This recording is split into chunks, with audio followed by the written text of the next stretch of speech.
Hi there and welcome, it's Wrangler here once more. In this video we are going to be celebrating the Sam Coupé, arguably the ultimate ZX Spectrum clone computer, and we're going to be wishing it a happy anniversary.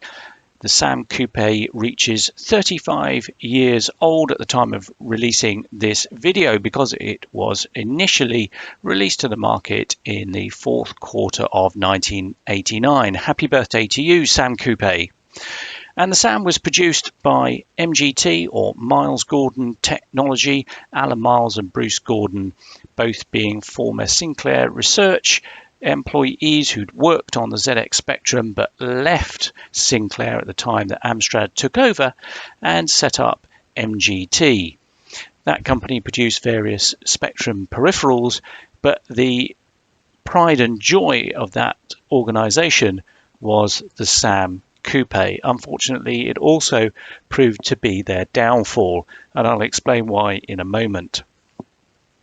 First of all, the name Sam Coupé, where does that come from? Well, the story goes that Sam grew from an acronym for Some Amazing Micro, hence Sam, and Coupé, and yes it is Coupé, that's the correct pronunciation with the French style pronunciation.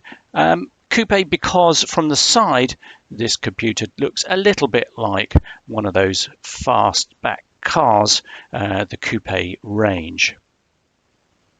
Now, the SAM launched 6 months late. It had been scheduled for April of 1989, and that meant it was launching into a world where the 16-bit micros, the Atari ST and the Amiga 500, were really taking off in their attractiveness. However, the game plan for the SAM by MGT was to present the SAM as an easy upgrade for those coming from the 8-bit world, and with a machine that was significantly cheaper than the Atari and the Amiga. And the SAM boasted large software compatibility with the ZX Spectrum, so there was something in that game plan. However, the fact was, and it's a familiar story I'm afraid, that the lack of software that really used the SAM to its greatest capability didn't arrive on time. And because of that, the SAM never really attained market traction. Only 12,000, it's estimated, were ever sold, and MGT and then its successor Samco eventually went bust, and the SAM was no more. It's a very sad story because the Sam Coupé really does have some great capabilities as an 8-bit computer. Now, what's inside the box hardware-wise? Well, at the heart of this is a Z80B CPU. It's running at 6 megahertz, and you might recall the ZX Spectrum has a Z80A running at 3.5 megahertz. So, on the face of it, a big advantage for the SAM, but we'll come back to that later on because it's not quite all that it might seem. Onboard RAM was 256 kilobytes for the earliest SAMs, and this is an earlier model, but that was expandable to 512 kilobytes, and that's what later SAMs came with as standard. Bear in mind the original Spectrums were either 16 or 48K, and later on we had 128K Spectrums, so this was already significantly greater in RAM capacity than any native Spectrum.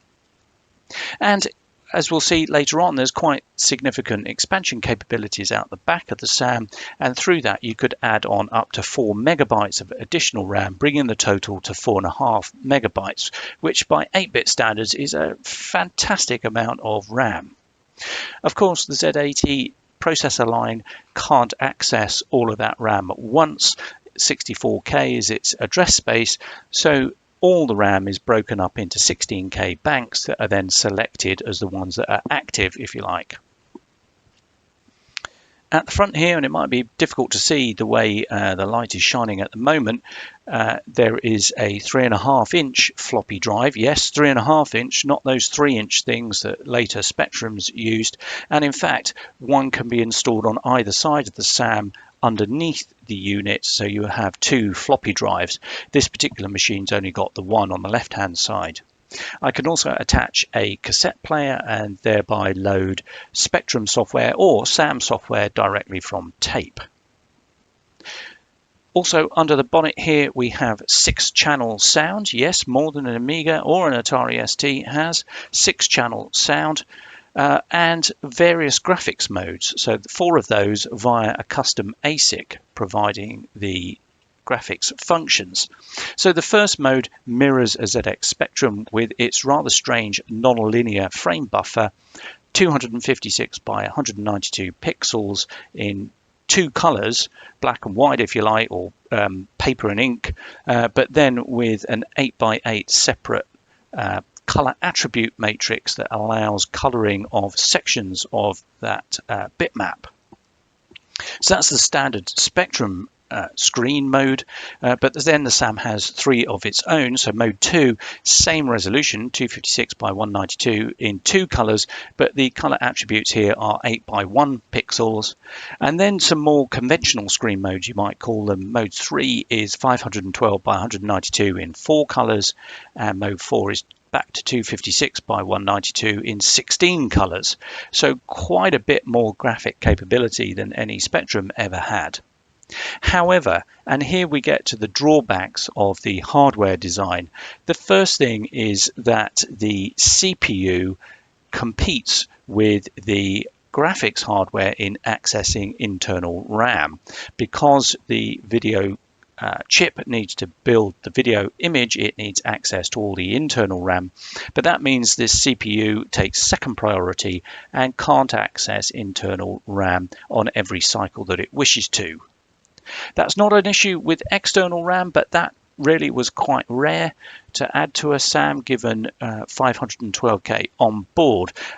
The effective outcome of all of that is that although the CPU runs at 6 megahertz natively, actually it cannot use all of those CPU cycles and runs much closer in speed to the 3.5 megahertz CPU on the Spectrum. The other drawback is that there is no hardware support for sprites or scrolling of screens either horizontally or vertically, simply because there wasn't space on the ASIC to fit that in. And the consequence of that is that the CPU has to do all of the hardware, all of the graphics handling, I should say, putting a big load on the CPU to move graphical objects around the screen. And let's bear in mind, on those higher graphics modes, there's significantly more memory to shift to build up the screen image than on a regular Spectrum. So the CPU really has to work quite hard on the SAM to produce moving color display. So let's take a walk around the machine. Here's a better look at that floppy drive at the front of the machine underneath the keyboard, with a rather tasteful matching color scheme of the blue dust cover and button that matches the rest of the styling of the SAM. And as I said, you can put a second floppy drive under here. You can see the overall shape of the SAM. It's a little bit unusual with the keyboard set back on the wedge style case here rather than at the front. The idea being that this gave you something to put your wrist on while you typed, but I think with today's eyes that looks like a slightly odd layout. If we go to the side, and hopefully this will pick up okay here, the feet that the SAM uses kind of begin to look from the side more like car wheels, and the profile here of a car, if you use your imagination, that kind of looks a little bit like a coupe car, and hence the name. So turning to the back, what do we have here? Well, starting on the far left, we have a button here, so-called brake button. I think that is basically a non-maskable interrupt button. Then 2 sockets for MIDI out and MIDI in, because there's MIDI compatibility with the SAM. A single joystick socket, and then a mouse port, unusually for an 8-bit machine, a mouse port there, followed by the reset button, very handy. Then comes the all-important expansion connector, and all sorts of expansions have been created for the SAM, both at the time of its launch and subsequently, including an add-on, would you believe it, that adds Ethernet capability and SD card support. Fantastic to have that for the SAM, obviously produced a long time after the SAM discontinued production. Then the cassette socket for loading off cassette, a light pen port. Seems really unusual with today's eyes, but that was part of the original design. We've got a power switch here, a SCART socket, and just to say on the SCART socket, this is a non-standard SCART connector here in terms of the wiring of it. You need a particular and special cable to attach the SAM from SCART to anything else. Don't use a standard SCART connector here because you could cause damage. And finally, on the end, we've got the power connector. Fun fact about the SAM power supply, it is an Amstrad power supply that's just been spray painted white, but unusually also contains the TV modulator within the power supply unit. I'm not sure I've ever seen that design anywhere else. I guess it was just a question of space and putting the modulator somewhere, but the socket here provides both TV out and power in. So overall, quite a lot of functionality out the back of a SAM. Let's take a look on the inside though. A few screws later and the case is off, and the big surprise when you take the case off is exactly how much of the case is basically empty space for the floppy drives amongst other things, and the PCB is barely there at all. So what do we have here? Let's just take a quick walk around. So here's the CPU towards the back, the Z80B that I mentioned before. Then we've got a ROM chip. In fact, in this case, this is an EPROM, the 27C256. A couple of RAM chips, I think those are, and then my aftermarket add-on to bring the total RAM up to 512K. But dominating the circuit board is the ASIC chip here that is doing all the hard work with the graphics.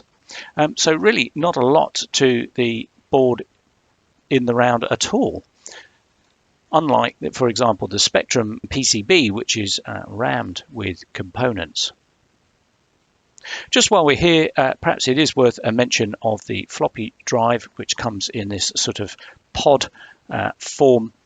These are unusual. You can't simply add a replacement floppy straight into the PCB here because of a peculiarity of the SAM design, which means that the floppy controller is actually part of the floppy drive setup itself, not on the PCB. So SAM drive is the floppy unit and a controller together as one, which makes these, although not irreplaceable, difficult to replace with more modern technology.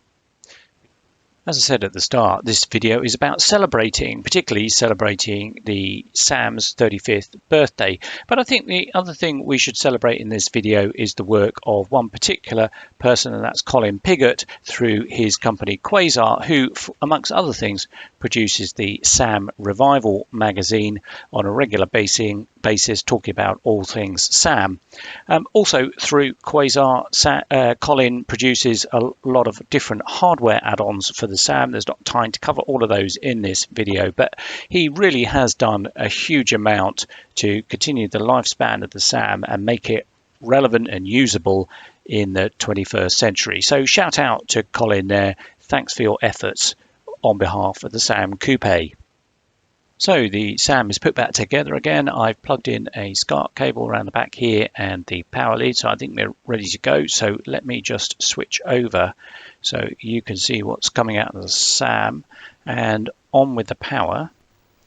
And what we get is the flashing screen with different colors, just showing it starting up, and then this greetings page, you might call it, with the colored bands there.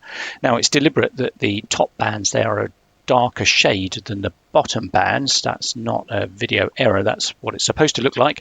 And perhaps I should have said before, when I was talking about the different graphics modes, that apart from the Spectrum compatibility mode, the SAM is able to choose colors from a palette of 128, which is not a reasonable range of colors for an 8-bit micro.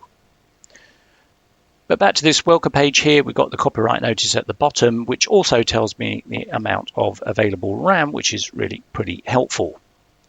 Now from here, if I just hit return, I go straight into the classic 8-bit screen with a cursor there and nothing else.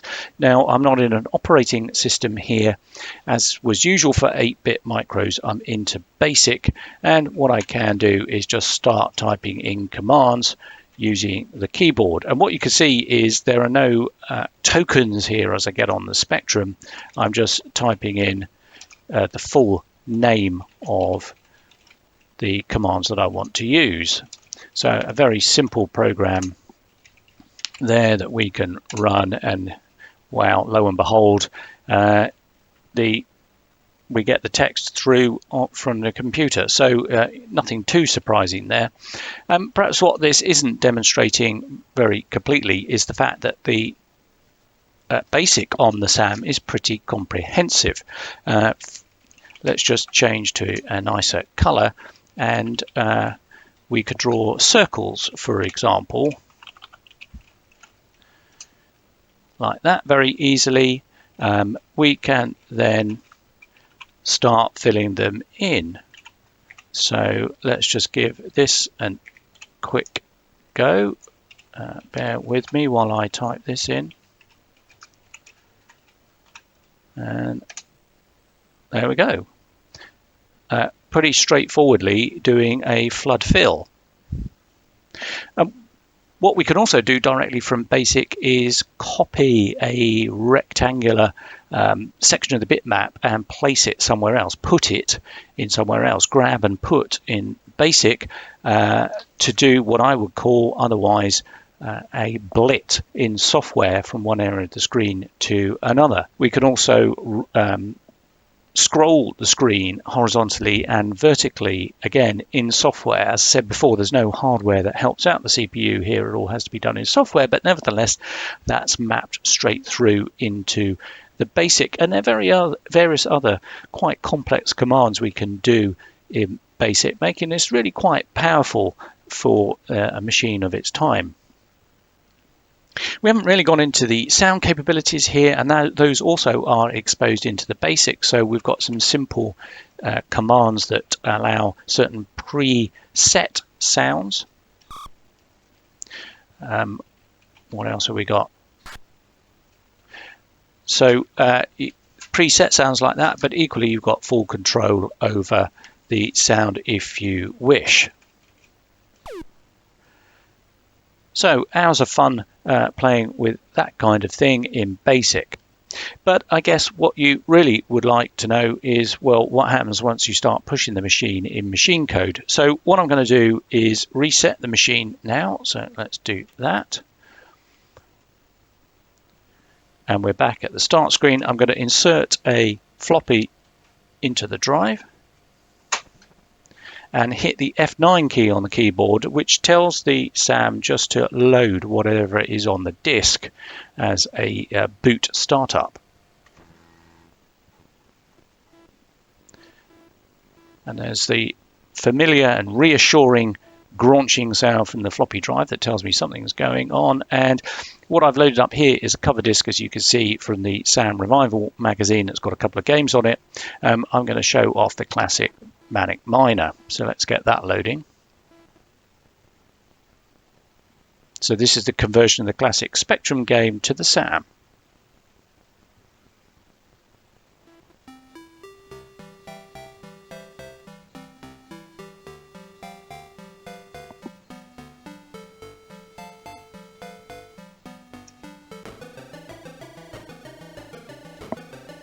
So as you can see immediately, this is a lot more colourful than the Spectrum version, obviously, because of the SAM's greater capabilities. But we've also got sound as well, playing a much nicer tune than you get on the Spectrum. The other thing in gameplay is this is playing a lot faster than I remember the Spectrum version because of that faster processor.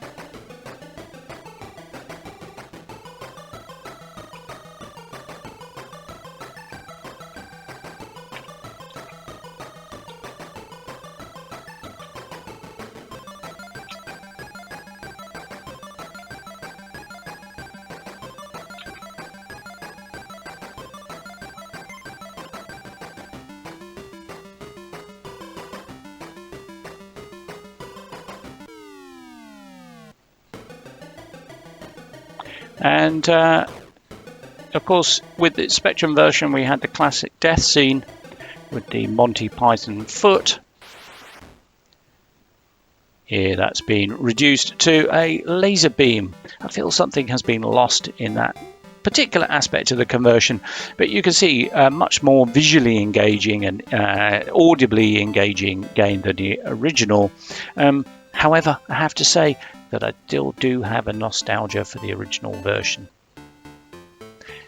Perhaps one final comment, the scroller there that you can see on the screen does look a bit jerky in the feed, but live on screen it looks super smooth. So that's a game conversion, but what else can the SAM do?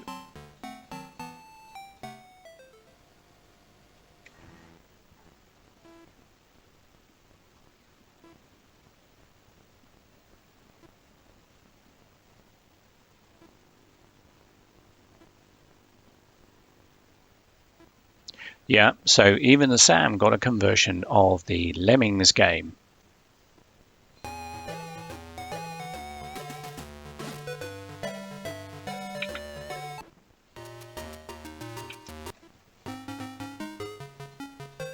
And off we go into Lemmings, and this looks to me, I mean, it's a long time since I played some of the other conversions, but this looks pretty close to the original game. Perhaps the palette is a little bit less than some of the 16-bit versions, but otherwise this is looking very similar to what I remember, for example, from the Amiga version. Now I don't have a mouse on this machine, so I'm having to control it by keyboard, which doesn't make it the easiest, but as I showed before, it is possible to add a mouse natively to the SAM, which would equalize that bit of gameplay.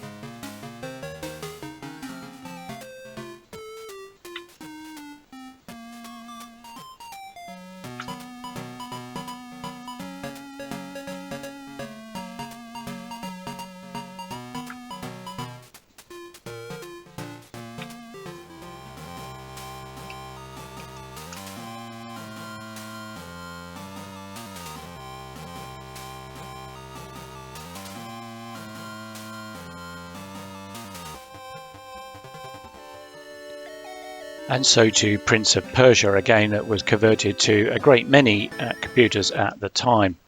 Let's just take a brief look at it.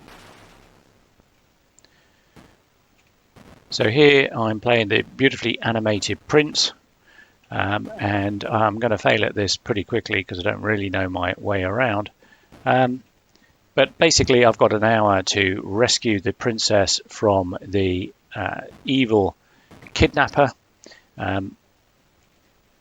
and all the while dodging all the problems that I'm going to face along the way. So let's just take a quick run around, and you can see how I can get around the maze. I think the thing to notice here is just the wonderful animation of the main character. It really does look realistic, and in part at least that's because I believe it was based on videoing an actual person running around and then digitizing those frames.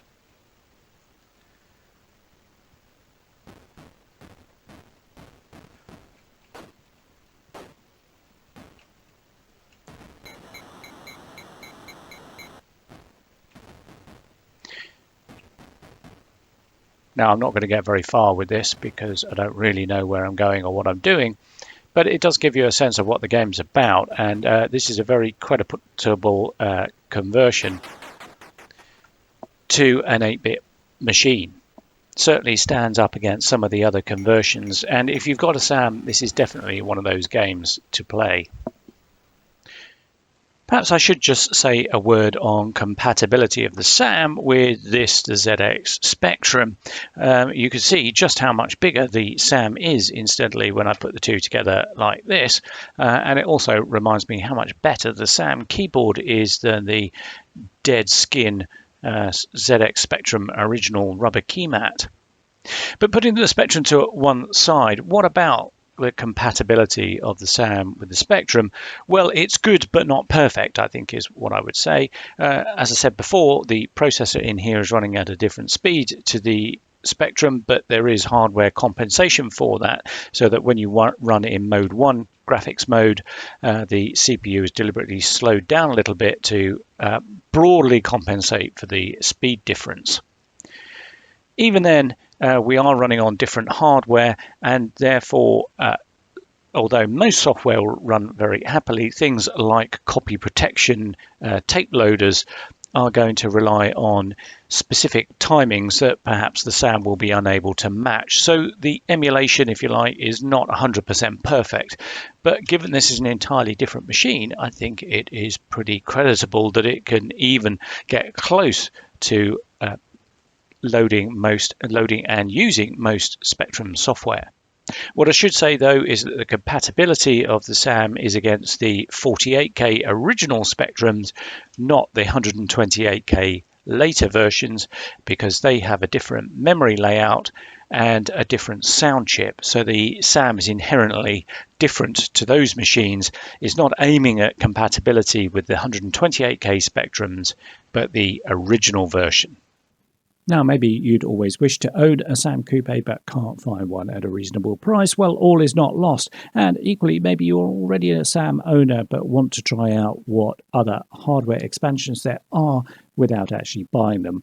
Well, all is not lost. We have an emulator here in Windows called Sam Coupé, which does emulate the Sam Coupé. And as you can see on screen, we've got the welcome screen just as we saw it with the real Sam. And what I could do is emulate putting in a disk, in this case Lemmings, and off we go. Loading time a lot less than we saw on the real Sam. And here we are straight into Lemmings. And through the wonders of technology, of course, I can play with a mouse emulation turned on, so I don't have to use the keyboard.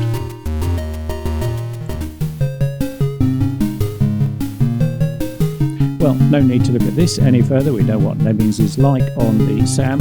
What I do want to show you is a demo just to show you exactly what's possible on the Sam if you really push it to its limits.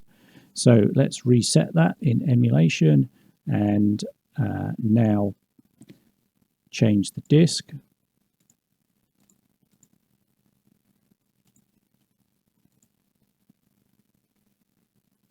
And off we go.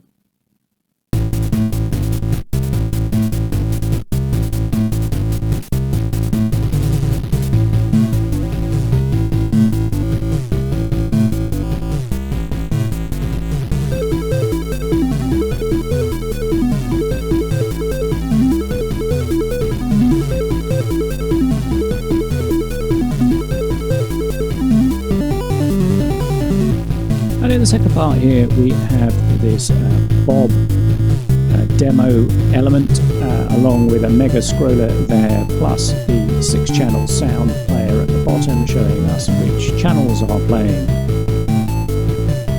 Now this is never going to compete with a top-end 16-bit demo, but I think the fact is this is pushing an 8-bit micro pretty far in demonstrating what it's capable of.